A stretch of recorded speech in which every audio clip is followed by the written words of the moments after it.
Hey guys, welcome back to Simply You. Be here, be real, be you with Carly Basham. Thank you all so much again for tuning in today. I hope you all have had a fantastic Sunday. Today we have such a special guest coming on the show today. We have the legend, Dan Meske, the head coach for Louisville Volleyball.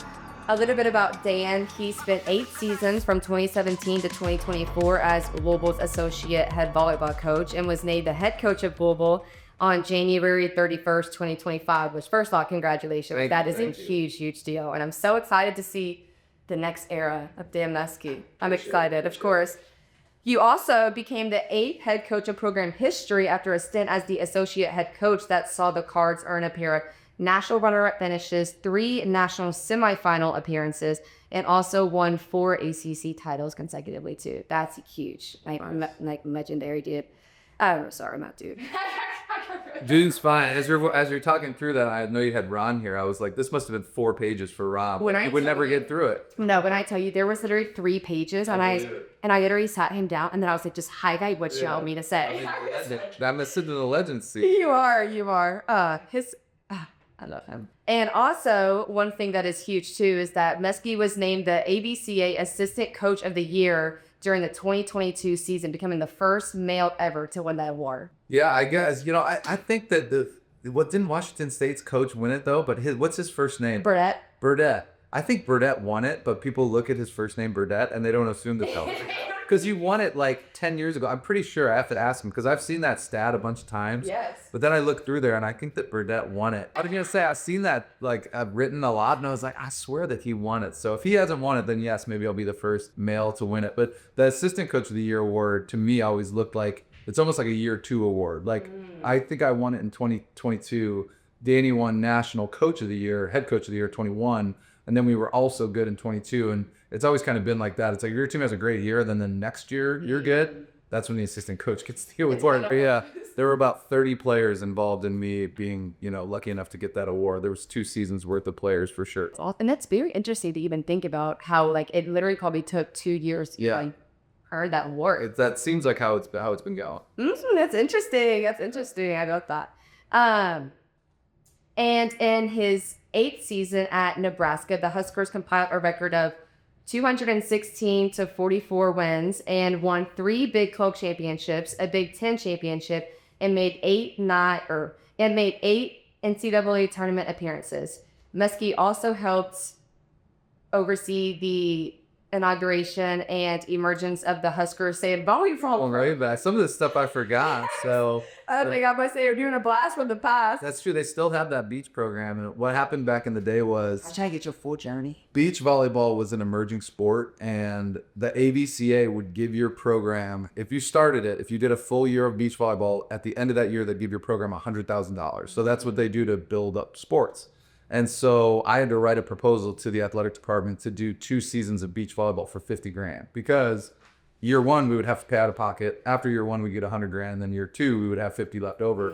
So I think we ended up going over budget, but we had to go, and because we had no one to play, to be a beach volleyball varsity team you have to play 10 matches. So we flew out to Hawaii on a Saturday, and we played pretty much matches every single day for 9 days, and then flew back. We did our whole season in a spring, and now they still have that program and there's more teams around for them to play. But our season was literally probably 3 weeks long, where everybody else was going 3 months. Right. But we just wanted an opportunity to train our players more and just kind of have access, because it's opened up quite a bit for indoor, but back then you didn't have much access at all in the spring. So if we had a beach team, then we could train our team all year.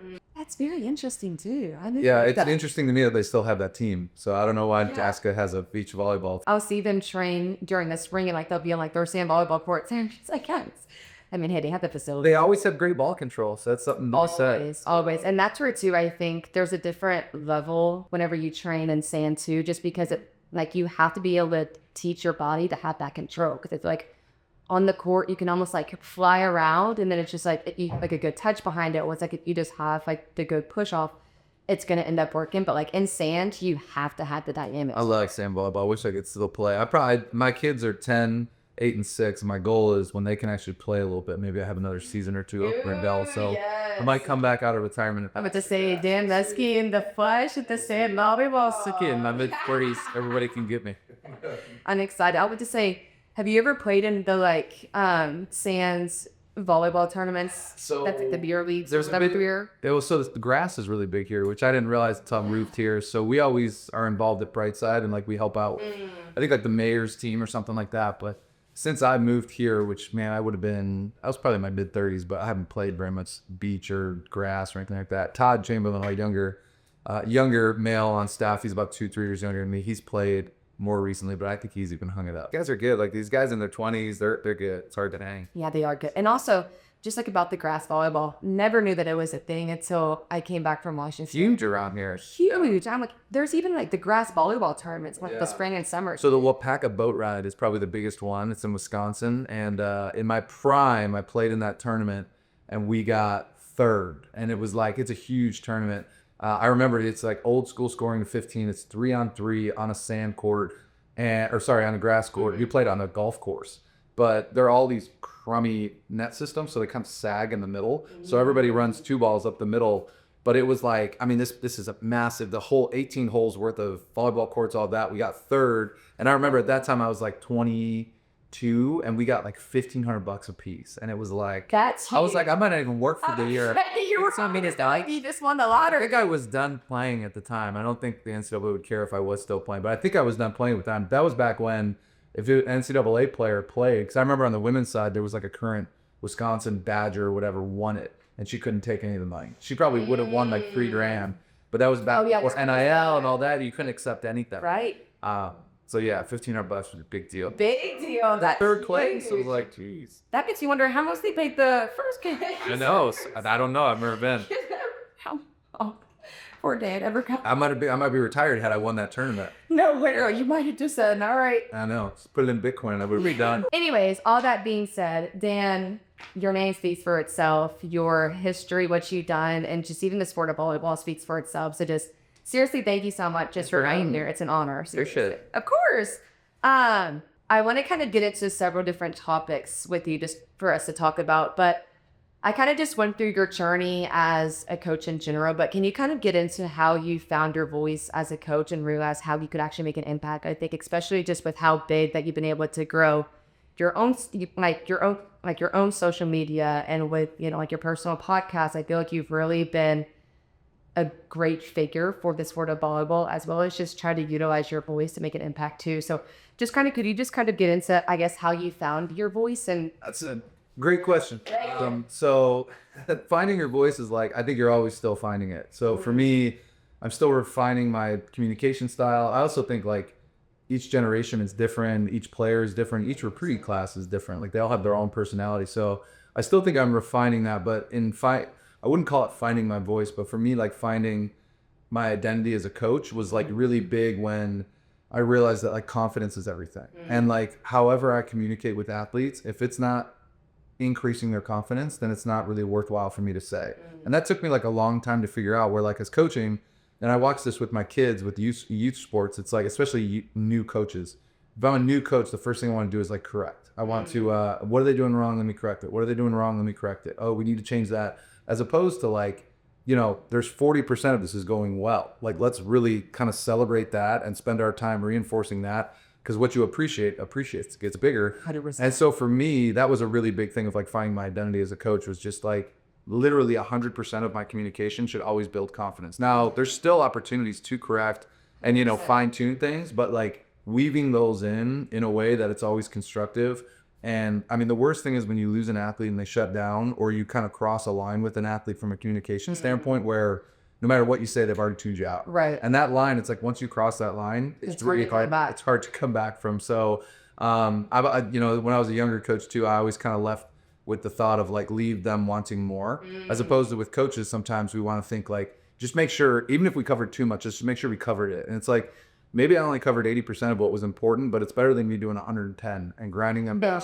Right. And nobody looks forward to coming back tomorrow. So, leave them wanting more. I think that's something that like, it's hard as a coach to feel like, maybe we could have done a little more. Maybe I could have said a little more, but it's like doing that consistently as opposed to just every once in a while going over the line, in my opinion, is way more efficient. Because the nice thing is in college, we have so much time with our athletes. Some of these athletes we have for 5-6 years, we've got them 5-6 days a week for most of the year. Like, we have a lot of time to grow together. So if I'm grinding and you know, like I said, like we kind of cross a line where you're just kind of ready to tune me out. It's like, I'm back tomorrow and I'm back the next day. Right. It's like, you can't go there and get No, you can't. Well, first off, that I love that approach too. That is awesome. And I think if you can coach your team in a way that can give them confidence, that's just gonna make their skills even like better. And just because I feel like if you as a coach can give them confidence, even if they aren't seeing the result that they want, they're still gonna have the confidence to like just keep trying and just to keep going for it. And I feel like especially just like in the sport of volleyball, which is how much it's growing and like how much that even like the skill sets are changing. I mean, like we even have like the split step now, like the serve receive and everything. And I think it's like all anybody knows is split step though. Like I have this neighbor. That's all, Ron. Oh my God.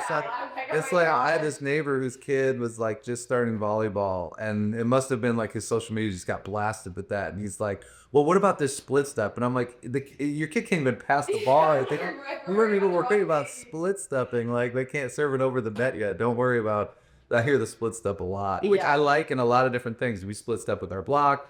We do it a little bit on top spin serves, whatever. But that's so funny. It's like, it's almost like if you don't know anything about volleyball, that's what your social media is flooded with. Just like split step. Right? No, literally. And kind of side note, but I train the bros at Kiva. Okay. From like 14s up until like their 18 scene, but like their red teams basically. And Ron, he got above him, goes at the beginning of it. He was like, all right, Carly, the split stuff on serve receive. Watch it. He's ready for it. And I was like, all right, Ron, I got you. But then I can't wait to meet these 14-year-olds. And they're so good. But it was like, they're like, platform needed somewhere first. And then I was like, Ron, okay, but like the split stuff isn't going to work if they're still slicing the platform. I was like, we need to kind of slow things down a little bit. And he was like, well, Carly, like I'm just seeing, like the top programs are doing it. And I was like, okay, like your girls will get there. I don't know. It's always interesting too, because it's like whatever the top players do, people try to mimic. Yes. But like Elena Scott for us was obviously like, generational talent. And she would use it here and there, but she was just so smooth with her movement.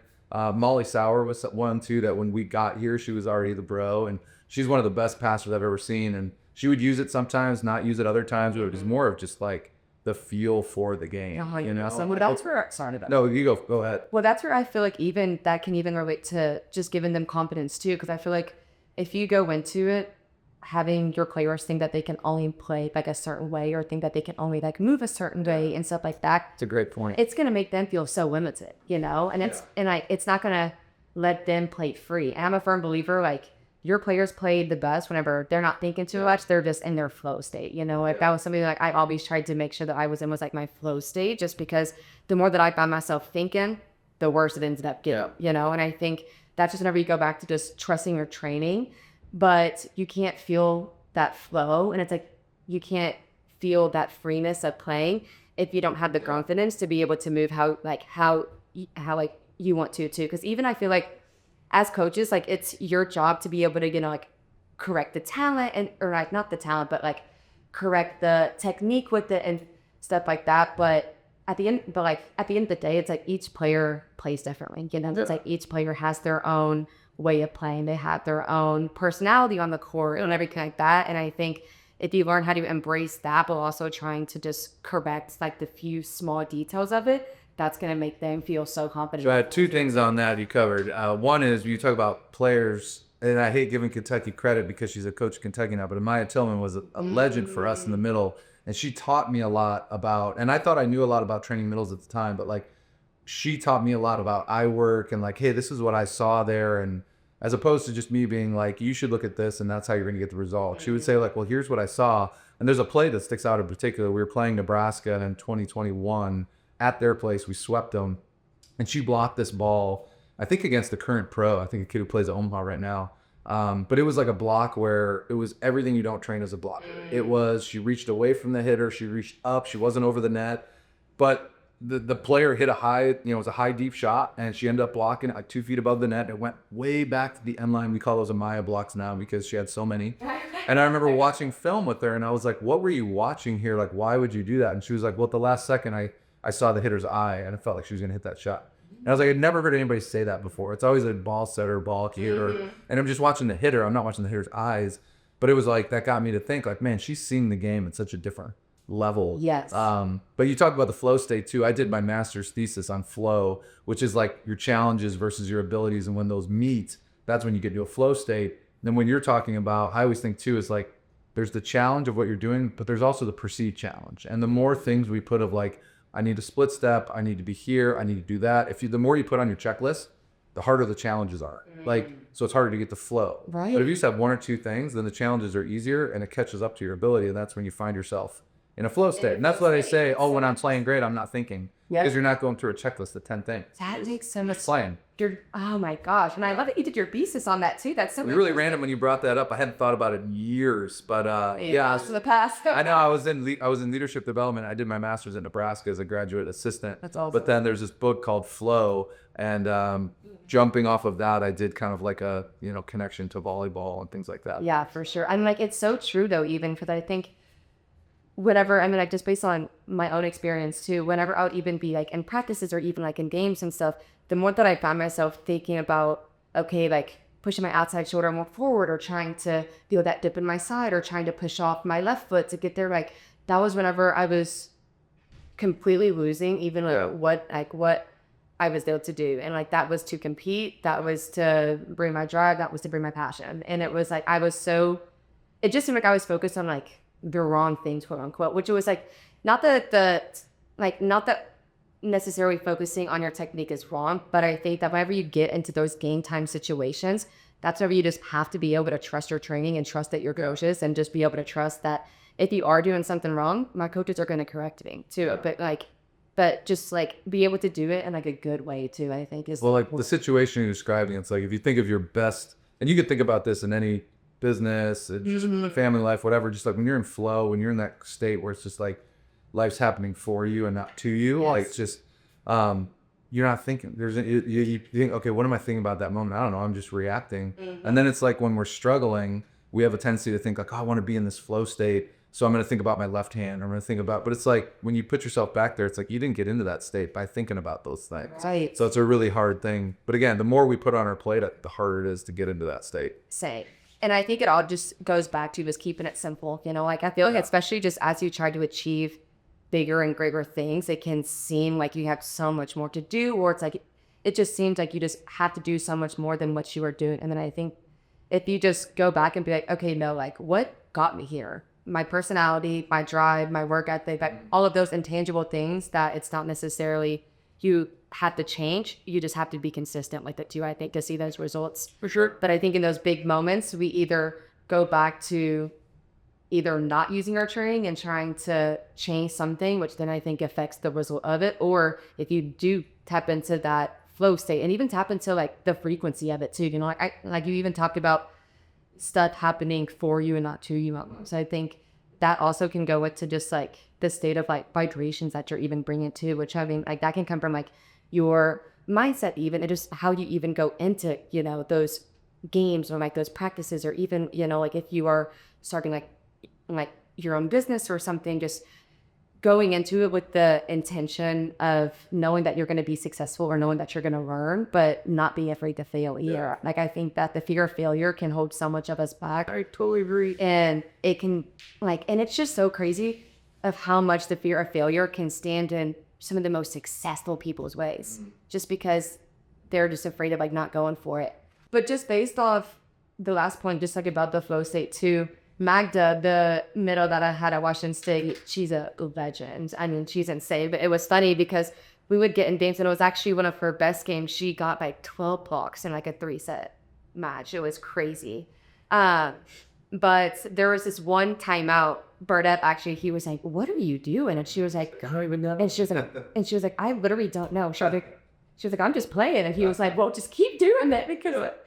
And it was just funny because at that time, like we had like our entire like game plan and like our scouting report and everything like that, and just what we saw was just completely different from that. So then like it just got down to her having to like trust her eyes and just like trust like what she thought was good. And I mean, it was the best match that she's ever had. When we prep, we do the same thing where it's like we go over the scout, all that, or we just say block what you see, then what you know, not the other way around. So it's like sometimes you get, again, it's the same thing of just too much on your checklist. It's just like you just need to kind of play. And then in the back of your mind, here's some things we think might happen. But you're not going to play your best when you're thinking like, well, you told me that this was going to happen. It's like, well, what do you actually see? Yeah. So that's a tough kind of dance. 100%. But I think that also can just tie into having that confidence too, just to be able to trust your eyes too. You know, it's like knowing that you have a game plan going into it, but knowing also that whenever you step onto the court, it's just game time. Then like it's just play free for all. And then if you all do need to adjust, that's whenever the coaching staff can come in and just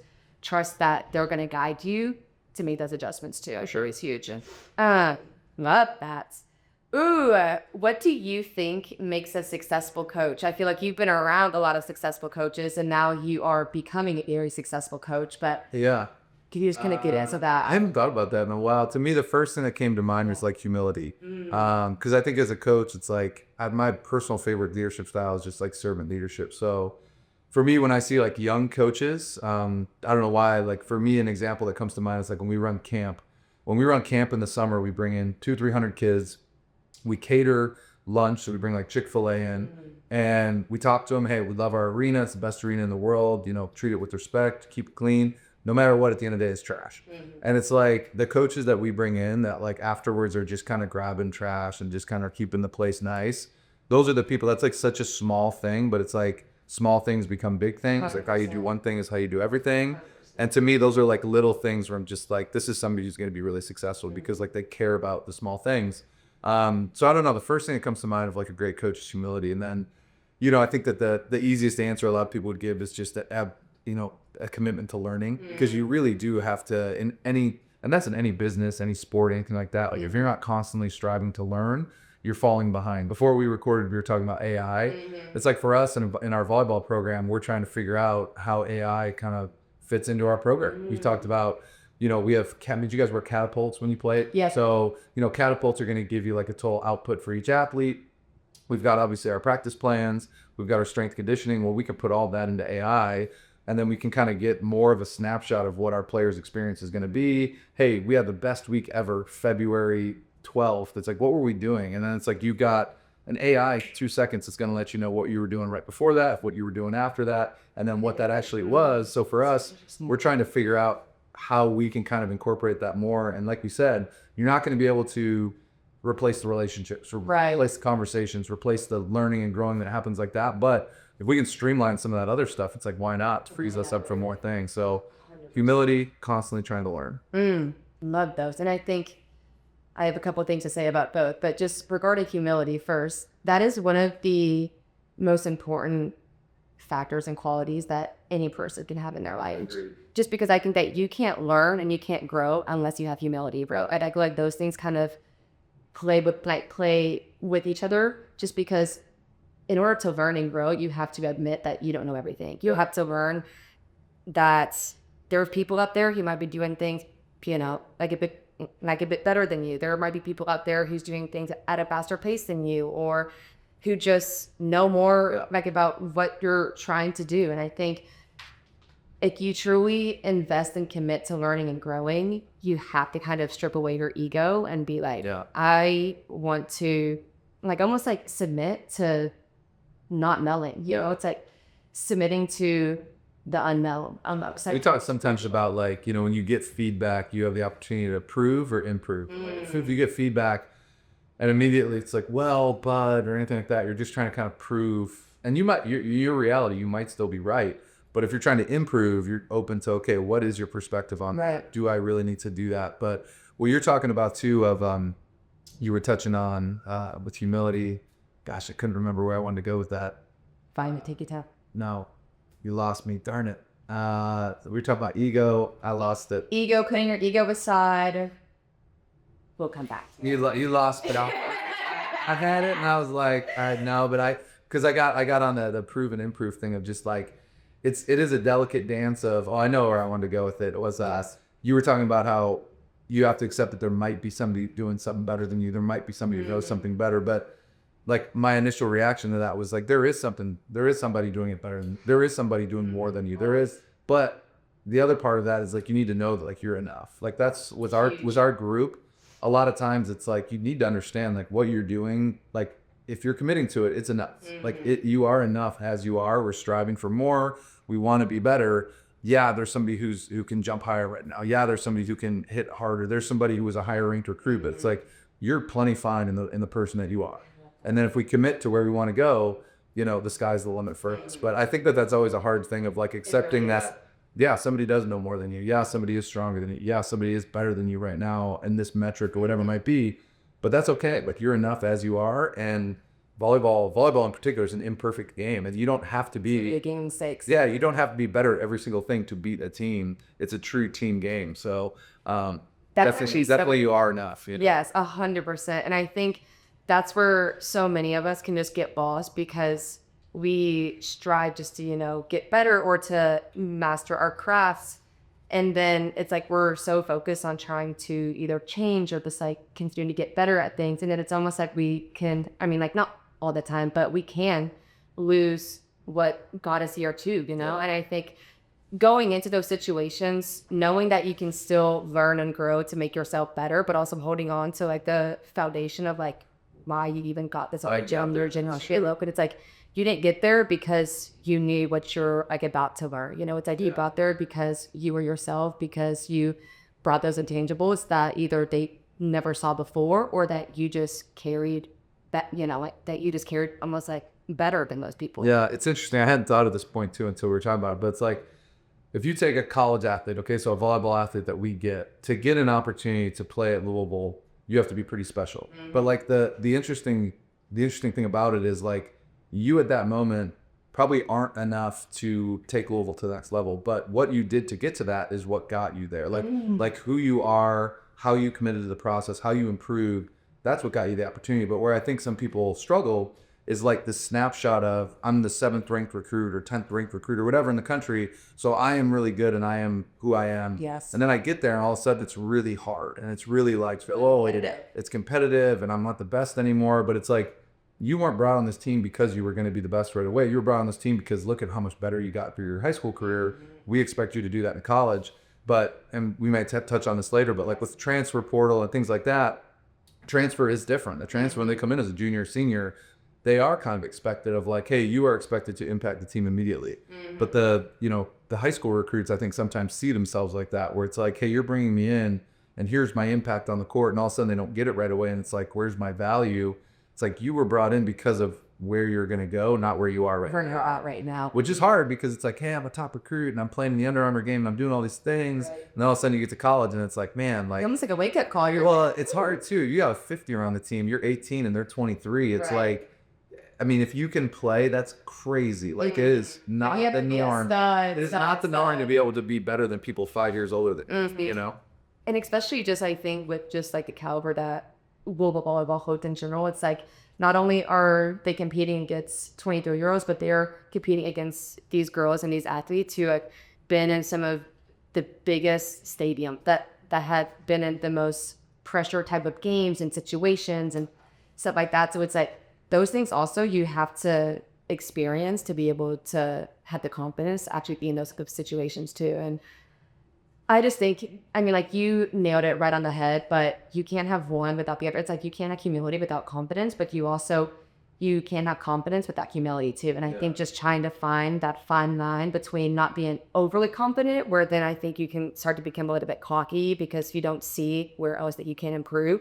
versus almost showing too much of humility where you also forget your worth and what got you there too. And I also just love what you said about how we like to bring people on not because of where they're at, but because of where they could be too. I think that's also what recruits and even just people in general forget, is that if someone invests in you, they are investing in who you are right now. They are investing in where they see that you could go. And I think that can be hard sometimes to grasp, because if we look too far ahead, we lose sight about what we're doing, And I always I always like to try to live by 1 foot in the present and 1 foot in the future. It's like trying to be like 5 steps ahead, but also trying to be also grounded enough to know where I am and what I can do better right now to get where I want to be too. I think is huge. I got you.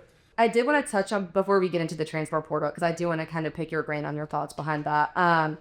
But I think with Louisville volleyball especially, you all are known as being such a successful program, but I think more importantly, you all are known for y'all's culture, right? I think that people see global volleyball and they see such a welcoming and fun and competitive environment, especially with y'all's coaching staff too. You know, I mean, like, I've even had friends like Brooke Frazier actually. She called me just to kind of keep me updated, and she was just like, I love the Louisville volleyball coaching staff. Like, they're so cool because thinking about getting into she's thinking about getting into coaching as well. Yeah, yeah. And she was just kind of talking about like the different schools and it's like the different coaching styles that she would like to be a part of. But I think just your culture in general is just what you are known for. You know, it's like, yes, you all are successful, but I think that it's so rare to find successful programs that have the same level of success in your culture too. Yeah. So can you just kind of touch a little bit on just how you built that and how you also maintain such a strong team culture at Volleyball? Yeah. This awesome series. Culture is everything. It's a huge trauma. Thank you. Of course, I seriously mean that. Well, so when I think of culture too, though, because people ask us about this a lot, and it's like, how do you maintain it? How do you protect it? And you do have to constantly do that. But for us, it's a really big thing of, for me as a coach, I want to look forward to what I do every day. And if your culture is not that, you're not going to, like, it's the chicken or the egg, which one comes first? It's like, I'm going to live in a reality where, like, I love coaching everybody that's here. And if that's not true, I'm going to make it that way. And clearly recruiting is a big part of that. And with our recruiting, we've always kind of held to the fact of, like, you're never going to get the perfect recruit that you want, where the personality, the skills, the athleticism, it's all a 10 out of 10. It's going to be a sliding scale. But on the culture side of it, it's like, if there's yellow flags, we'll maybe roll the dice with one player. Because for us, we look at peer pressure. If you have a good culture, it's a good thing. Because if we got everybody going the right direction and we bring in somebody who's a yellow flag, like, and a yellow flag would be an example, like, I'm talking to a recruit and I go, you know, we always will talk about what's your favorite season, you know, what was whatever. But then if you ask them, hey, what was a team that you really struggled with, or that team that really struggled, what was that like? And a yellow flag would sound like this on the phone. They would say, well, you know, the coach didn't really like me, and then the players were kind of mean, and it was cliquey, and then my setter was this, and they'll give you 10 things that aren't about them. I would say that all external factors. Yeah, no ownership whatsoever. And that's not a red flag, it's just a yellow flag, because on the phone, we have a hard time communicating what we really are processing. Right. It is what it is. But we'll take like one player like that. I'm like, okay, well, we'll brush that off. It's a yellow flag. People learn, they grow. If we take two players like that and they find each other, all of a sudden, you know, those two, now, okay, then we find somebody, we get somebody else, we bring them in the fold. Now we have three. So we'll only take one yellow flag. And if we have the right culture in place, they'll typically fall in line because we're all going the same direction. So for us, that's kind of a big thing for culture, is that culture is an absolute non-negotiable. And as we look at our team, we'll look at once every couple of years of, like, we're not 100% sure on this player. We can kind of take that player once every other year, maybe once every 3 years, because by the time we've had them here for 2-3 years, we kind of know, okay, this is a player that's going to take up a little bit more of our energy, a little bit more of our time. Right. You can't take anybody else until this player is gone. Like, that's honestly how they that's just like the way that it is. And to, you know, the team's credit, to the staff's credit, we haven't really found ourselves in that situation too often, just because we're so meticulous on front end of, like, culture is an absolute, we have to check that box. We have to, the question we ask ourselves is, am I going to be excited to coach this player every single day? That has to be a yes. If that's not a yes, then the recruiting's a no. It's just, we're not going to enjoy what we do. And if we don't enjoy what we do, we won't do it well. And for me, just gonna be everything. They're not going to want to. So it's like, it seems like a very simple equation to get there, but it's incredibly hard to stay true to that, because all of a sudden you're going to have somebody who touches 10-8 and you're not so sure about them academically and socially or whatever. And it's like, yeah, they touch 10-8, so you take them. And then all of a sudden you have another one that's like, man, they're like so skilled and they've won everything, and we're not so sure about this part, but I mean, we can get them, let's take them. Now you have two, and then two becomes, and all of a sudden it's, and then it just, so we don't even go down that road if culture piece isn't there. I love that. I don't just like, it's like recruit the person first, and then it's like the athlete second almost. And I think that is such a good approach to it too, though, because you can train those skills in volleyball. You know, it's like, if they're not at the level with like their serve or with like their serve receive or something, you can train that, you know, like, it's like, you can have them go in the gym 2 hours extra a day, go through full, like 4 different ball grips a day to make that skill better. But if you find a person who lives a life of just like selfishness or just has no self-accountability, you can't really fix it, especially just at that age. And then just once they're in that environment too, it's so much harder to try to change how they see things. Really hard. And especially if they have a buddy. Yes. And if they can find a buddy that has that. That's just going to reiterate what they're doing is right. I heard this at a really young age, and it's like if you go around, let's say I go through today, right? And I drive home and I talk to my wife at the end of the day. I'm like, man, I drove home and this guy at the intersection, didn't let me go. Then I went to Starbucks and this guy, I ran into was like taking forever. And I have like 10 people that were miserable throughout the day. Well, I'm the miserable one. Right. You need to, constant. Yeah. And it's like, so if you constantly are seeing all that, it's like, there's got to be some self-reflection that you're the one kind of connector of all of this. But again, when you get 2 or 3 people that have those same conversations, it's just like, man, now we've created this world where, it's anything but me. It's all about these other things we can't control. So again, we'll roll the dice on maybe one player every couple of years, just because you don't know. Right. And people do grow. And that's kind of the most rewarding thing, is to see somebody really come out of their shell or really kind of develop into this great person. But you start getting more than that, and it starts to get dicey real quick. It's dangerous too. So that's hard for coaches, though. If you feel like on the court, they can help you.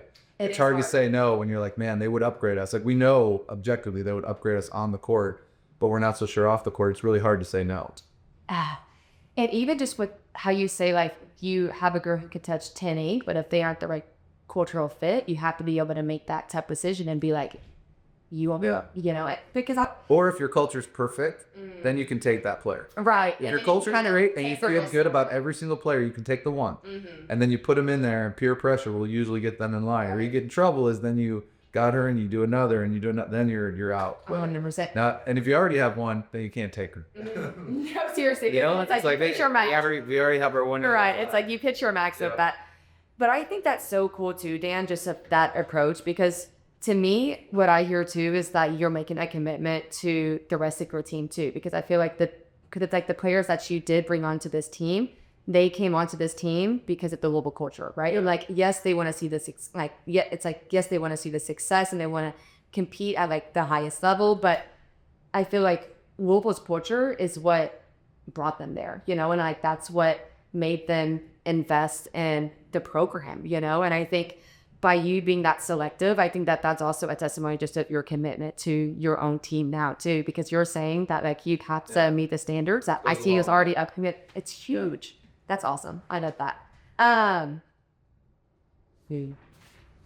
have something. Oh, okay. I did want to discuss this a little bit, just with how big NIL is nowadays and everything too. What could you just kind of share your perspective on the positive impacts that you've seen it have, as well as the negative impacts, if you have seen any negative impacts? I'm sure there's both. Again, we're a very positive program. I'm a very optimistic person, so I have a tendency to look at like all the good. And I do think NIL came about for a quick history lesson.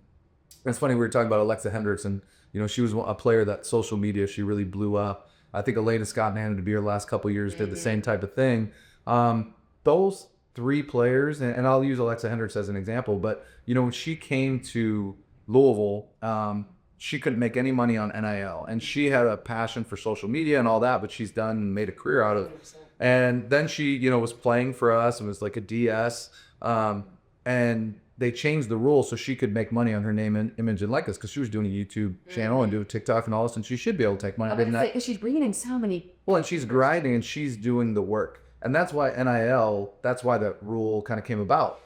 Well, football and basketball took that rule and said, oh, look at this. Now I can take the best players and I can pay them to come here through NIL. And it's basically pay for play. So the heart of the rule got lost, because Iko Jones comes to mind as well. Iko Jones had a YouTube channel in Jamaica before she came here.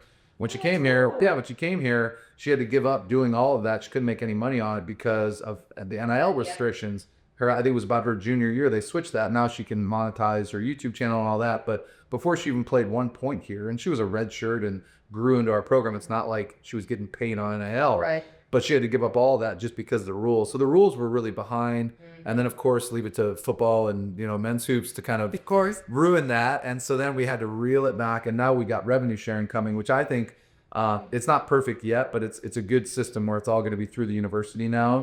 Where when we bring in 10,000 people to the Yum Center, clearly there's a monetary value to that, and our players can get a little bit of a kickback from that, which I think is pretty cool. So I think it's huge. I see a lot of positives there. I do know there's some programs like volleyball programs in the country that are trying to get, because you're trying to get a leg up, and it's like money really does talk, and it's like, man, if I have a lot more money than somebody else, I might be able to lure a recruit that I maybe had no business getting before based on where my program's at. So as long as we're focusing on what we're doing at Louisville, like I've been in coaching long enough that there's always been other schools that you could spend your time talking about, like, oh, they're doing it this way, or oh, they're trying that way. But the longer you do that, the less you're focusing on your program, and your progress stops moving. So very similar to all the different things we faced throughout the years. It's just like we're just focusing on doing as best we can with Louisville, and that's been enough to this point. It feels like it'll be enough moving forward. Yeah, for sure. And I loved what you said too about just how much time and how much hustle that it takes for these athletes to even put themselves out on social media too. And I think that that's what so many people lose sight of, is that they see these athletes gain these followers and gain like this viewership and everything like that, but they don't see, one, how much that is able to help the university and the sport too, how much that player is impacting so much of it, and two, how much time that player is even putting into it too. I mean, I can even talk about how whenever y'all were in your all's NCAA tournament, how you said like Alexa would be working on her like YouTube channel, and like that takes constantly time. grinding. We're on the bus, she's on her laptop doing her YouTube. And I feel like that's what like the people don't see, is it's more of like the behind the scenes of it, because they just see like these followers and like these viewers come in, but they don't see that it actually the consistency of it that takes a while. There's a few, and I feel like people have a tendency to gravitate towards like the overnight success. That's like, oh my God, they went from 0 to 100,000 followers. That's so easy because they're famous or because they had this one thing go viral. And that's really just not been the case with anybody that I've seen within our program, within my own social media and all that. It's just like everybody just stays, everybody wants to grow, stays consistent with it. They provide value. And that's the other thing that we run into locally as well, is like, there's a lot of companies that want to work with athletes, but they also want the athletes to show some value. If you have, 15 followers on Twitter or X now, and you have, 1,000 on Instagram, and you never post, like nobody's lining up to give you an idea, like not post about it. No, but it's like, what value what value are you going to be able to give them too? Yeah, it's almost like you have to create the value before that. And love that. I've heard that. I don't remember which of our athletes was doing that, but was like, if they didn't have a sponsorship with somebody, they would already just start posting about them, because it's like, well, I'm gonna show them the value that I can get. And then it's kind of, again, chicken. It's like the chicken or the egg. It's like, which comes first? It's like, just act as if you already have this, and then show them the value, and then you'll get it. So I love that. It's kind of like the law of assumption even. It's like, there you go. If you like assume that it's gonna happen, it's gonna happen. And it's like, you almost have to just act that way. You almost have to just like live out the life that you've already got it before it even happens. It's crazy how well that works. It's really hard though, because it's hard to commit. Because when it gets hard, it's super easy to drop it. It's super easy to drop it. And I think that's whenever people lose it too, because it's like they're so close to it, and then they see that challenge, or they see the drop off, or it's like they see the adversity, and then it's like, instead of trying to pivot and figure out a new way to make it successful, they just are like, like, it's not for me. What I see a lot with our athletes too, and like especially with younger players, you'll ask a younger player, you'll say, what's your goal? Well, obviously I want to win a national championship. And you have to like correct that language and be like, the way you're saying it is making it less of a statement. Like, I want to win a national championship is a lot different than, well, obviously I want to win a national championship. It's like, if you really want that to be a goal, you need to kind of say it the way that you want to have it be done. Same thing, like, well, it'd be great to be an All-American. It's like, you have a goal to be an All-American, or would it be great if I could kind of talk about maybe the fact that I kind of want to be an All-American? Because you're kind of getting yourself out. And that's what's hard. It's like when you say it out loud, and especially when you say it out loud to a person, now we've got this bond and we've got this kind of commitment to each other. It's a lot easier to kind of give yourself that little out. And it could just be one word. Obviously, I want to be an All-American. It's like, you would know that. I'm not saying it. You would know right. that. It's like, no, I am going to. Yeah, and correcting that language and like really committing to it is the really hard part. And that can be a starter. That can be, be on that team. Where it might be. It doesn't have to be this crazy goal. It can be a small one. But if you give yourself that out, it makes it a lot easier to drop it. I love that too, because even I feel like subconsciously, it's like we maybe won't even be like aware of like what we're saying, but it really does impacts what we think that we're gonna never see out of it. It oozes out of us. There's this book called Difficult Conversations that really helped me in coaching, and it talked about picking up on nuances of like what's really important to people in conversation, because they'll say certain things, but there's little tells of like what they're actually kind of getting at. And to me, that's a lot. We talked about culture earlier. I think correcting language is a thing that we do that's pretty unique. We talk about before every single match. I ask every player, tell me one thing you're focused on for the match. And when they get to Louisville, a lot of them will struggle with, they'll say, I'm not going to get faked out on the block, or I'm not going to miss my serve, or I'm not going to hit in whatever.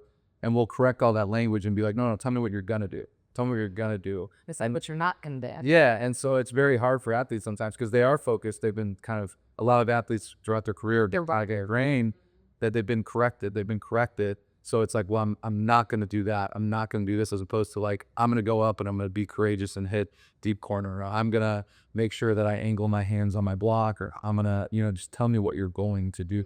You'd be shocked how many players struggle with being able to tell you actionable things as opposed to things they're trying to avoid. It's a very reactive mindset.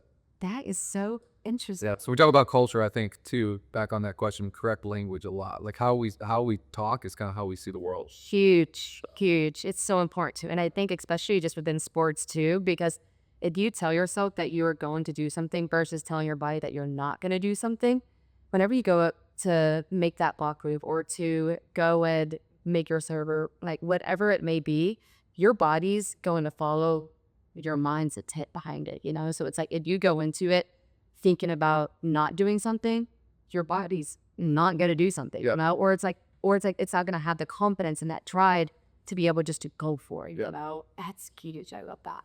Love that. About the transfer portal, the portal is it's a huge thing now. I feel like throughout the last couple years, it has even grown. I mean, I'm a portal kid. I know. I already heard this story. So like we see all these players go in the portal, but you were at A&M. Yes. And then you went to Washington State, who was top 10 that year.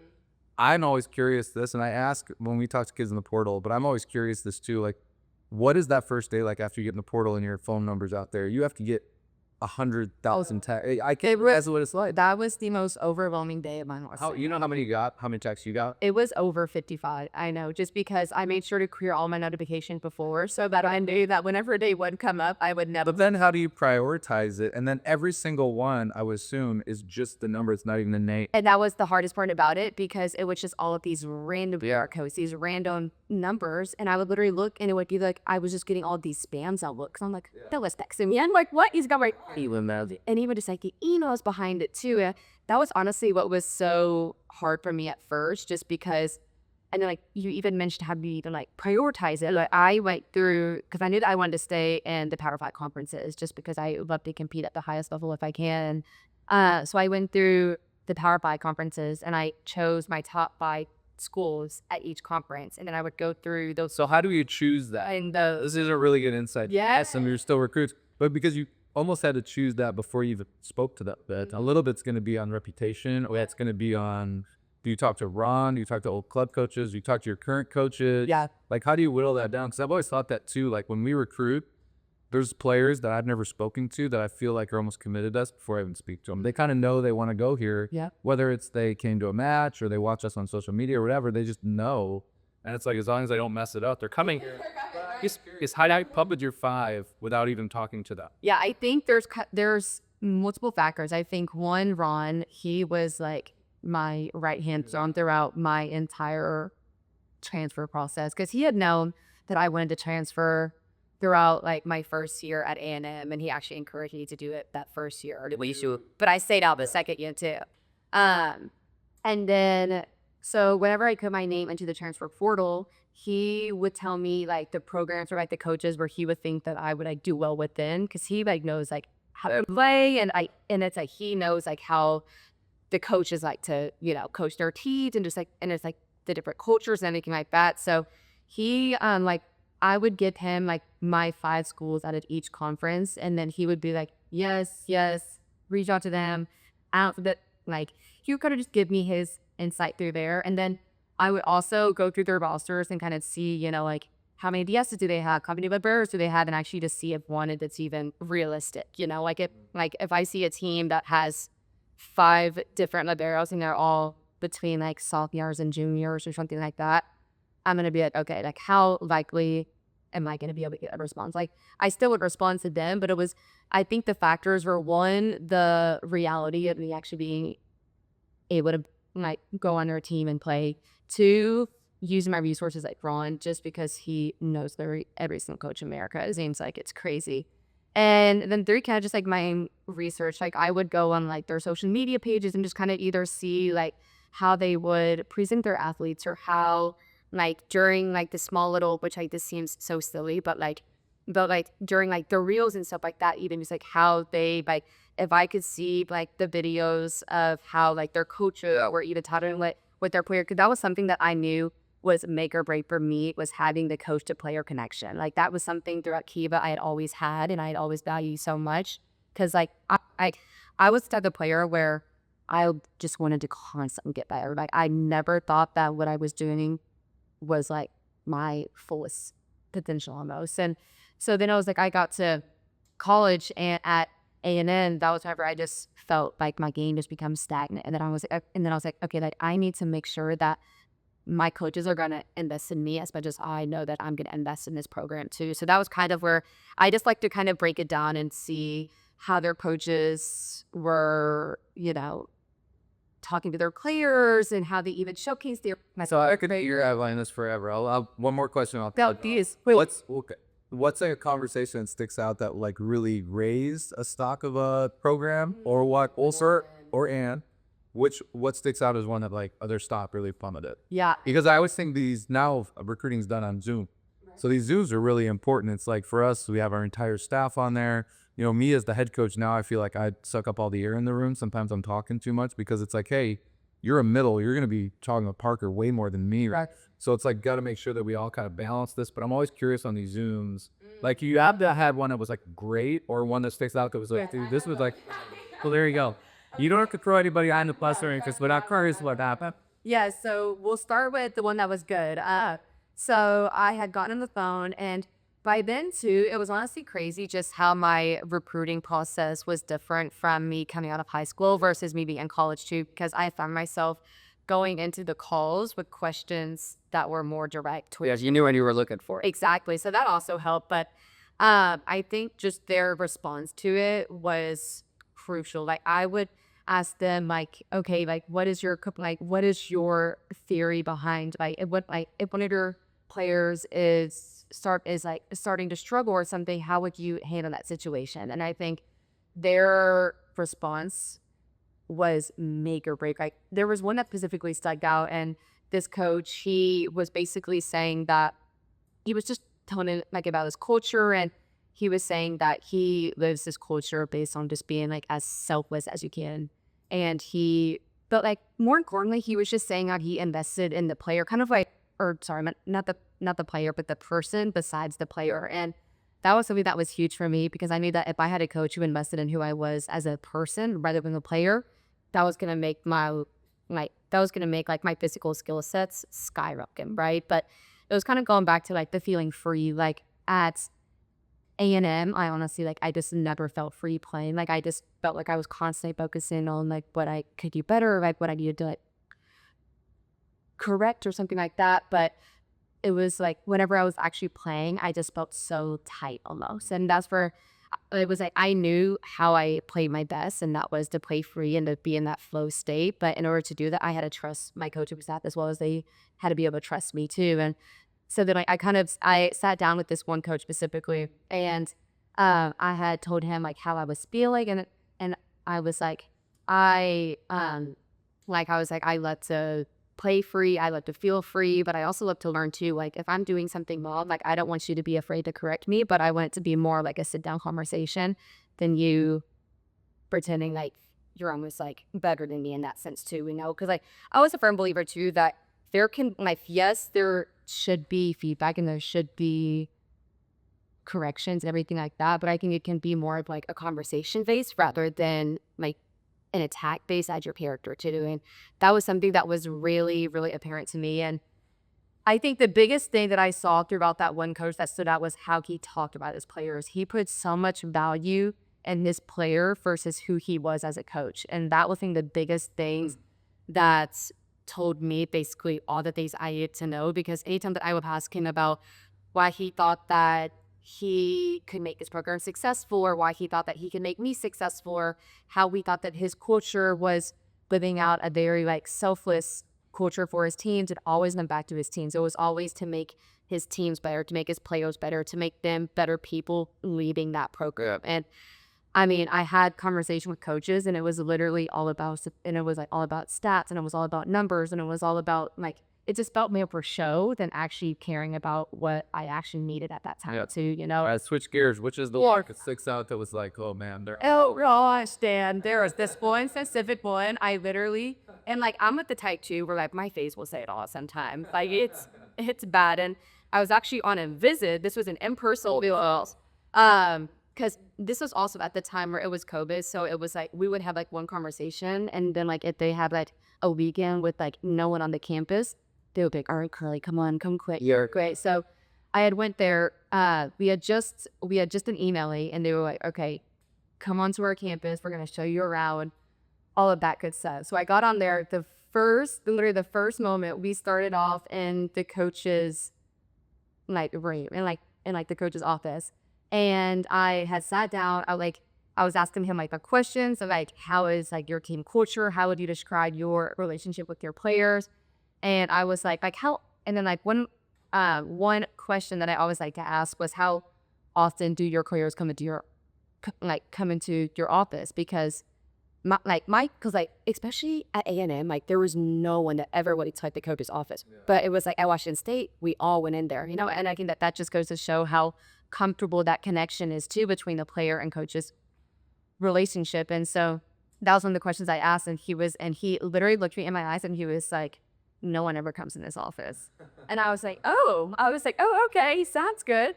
And then I was like, all right, well then like, how do you tend to like what's like the deciding factor for someone to call into like your team?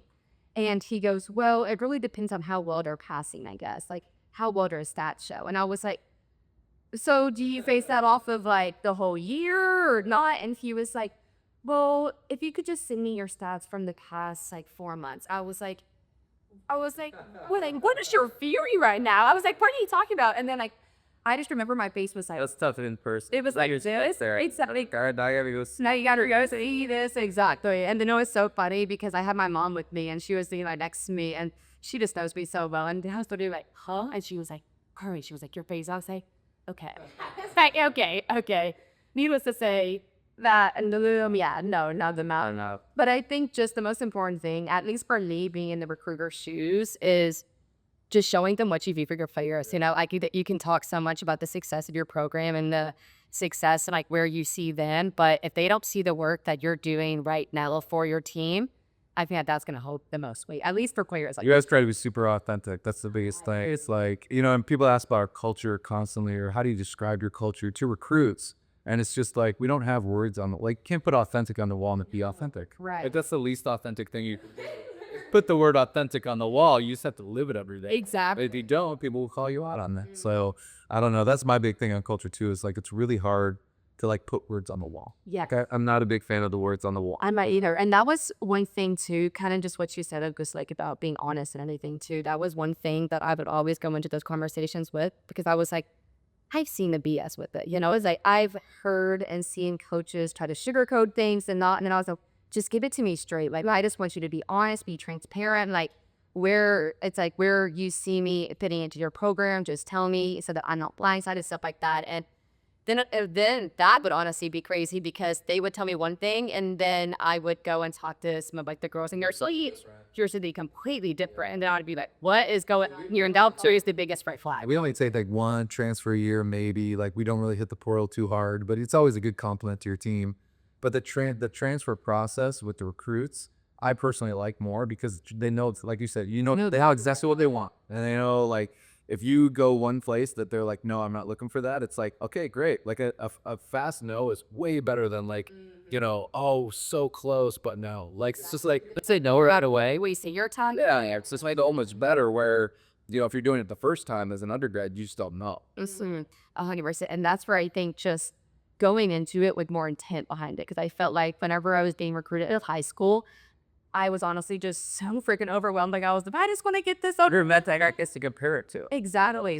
Exactly. And I was also just like, all that I had to compare it to was just what I was hearing from everyone else, and I can bet that pulled away from what I actually knew that I wanted. And I wished I was more intentional whenever I was first recruiting in high school. Jib and I did not change anything because it brought me where I was today too, which was fantastic. But I definitely think that for the people who are being recruited and for the coaches and for the coaches in general too, I think one, just being super transparent, being super open, and also just knowing what you want and standing by it too. You're like, I have so much more respect for the players and even the coaches too, who know exactly what they want and stand on it, rather than try to like play with your own time too. And they're like, well, we could use a middle, or we could use the barrel. Like it's like, no, just tell me. It's like we're all people. Just tell me.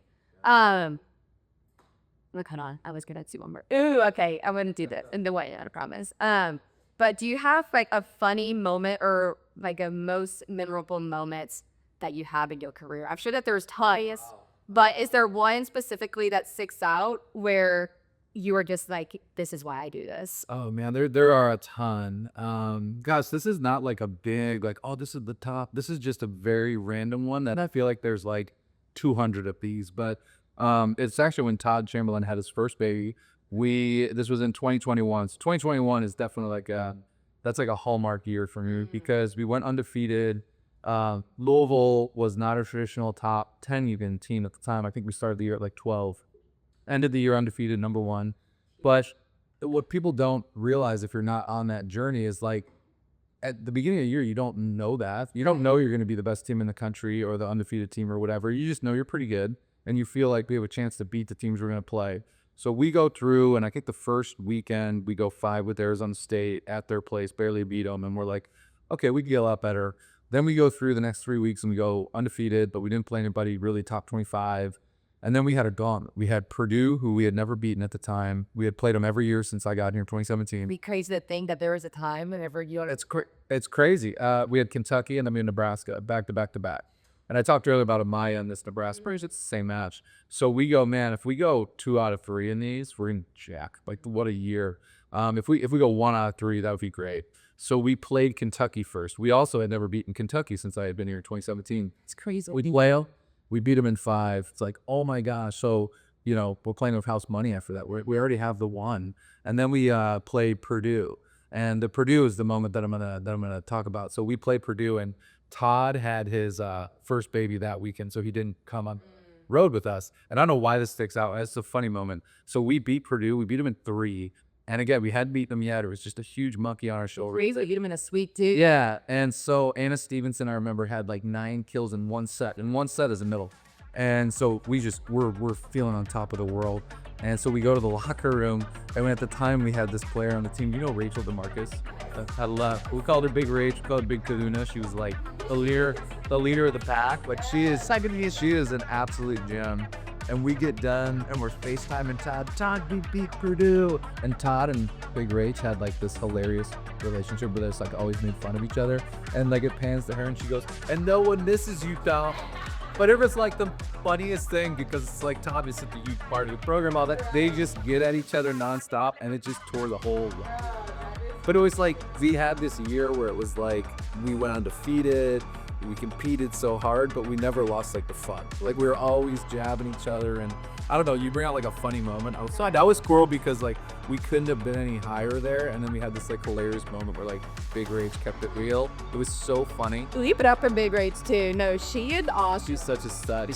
So like through the years, I feel like there's like hundreds of like little moments like that where there's very few that are like these huge moments where it's just like, oh, I remember it was so impactful. I do remember after we beat Nebraska because I spent so much time there.